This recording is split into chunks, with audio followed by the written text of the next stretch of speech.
Hi, I want to tell you about a client telephone call I had the other day with a client daughter, Louise. She called me up and she said, Justin, I want to run past you my financial position to see what you think I should be doing. I'm thinking maybe I should take some of my savings and put them into a pension plan. Now, Louise is 36 and she earns between 36 to 40,000 pounds a year, depending on bonuses. She's still got a student loan from her time at university that she pays the payments out through her salary. And the great news is that she's almost repaid the mortgage on her flat, which she took out in her early 20s. Though she might want to borrow a bit more money to do some additional work on the property. So she wants to know, how best to fund her renovations and what should she do with her cash. I said, well, what will it cost to borrow the additional money? And she said, well, probably about 3.5%. So I said, well, we need to be able to get more than 3.5%. Otherwise, we should just use your cash to pay for the refurbishments. So let's have a look at the alternatives. What is the cash emergency fund? She said, well, at the moment, I've got £17,000 in a cash ISA, which is fantastic. And she also had another £1,000 in a stocks and shares ISA. So I said to her, have you considered, are you auto-enrolled in your pension fund, first of all? She said, yes, we are with work. I just make the minimum payments. I said, have you come across a LISA, a lifetime ISA? And she said, no, I haven't. And I do find a number of people aren't aware of these products. So a LISA is a lifetime ISA. It can be used for, there's plenty of rules and regulations on it, and I'll give you a link to the government website in the notes below. But basically, you can put up to £4,000. You've got to be under 40 before you take it out, and you can pay into it once you've got one. You can continue contributing up until you're 50. You can either do a cash one or you can do an investment ISA one. And in essence, you can put £4,000 and the government will give you an additional £1,000 in every year into this lifetime ISA. Now, for Louise, she can't.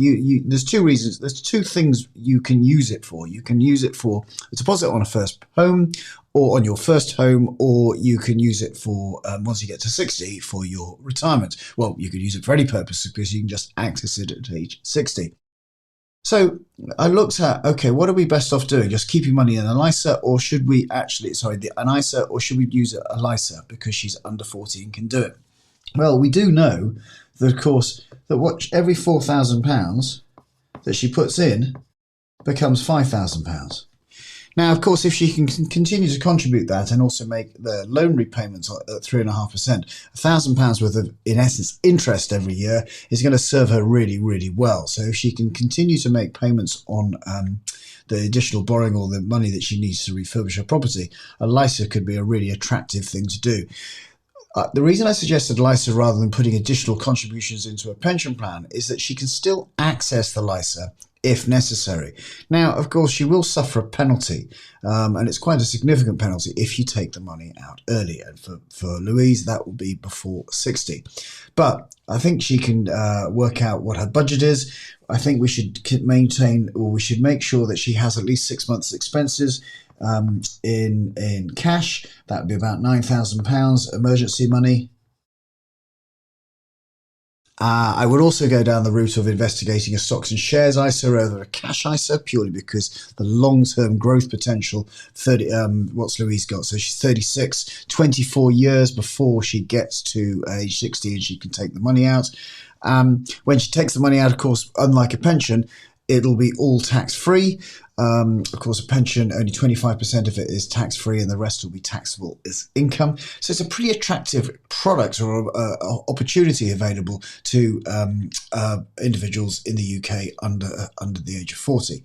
Please investigate it. Take it out. I think for Louise, it was really worthwhile for her going off and having a look at that.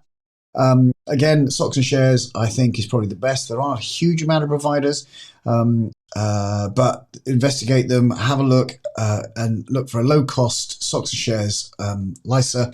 Probably could serve you very well if you're in a similar circumstance. I hope that's helped. My name's Justin King. I'm a chartered and certified financial planner, and my aim is to help you have a successful life. That often involves understanding your money.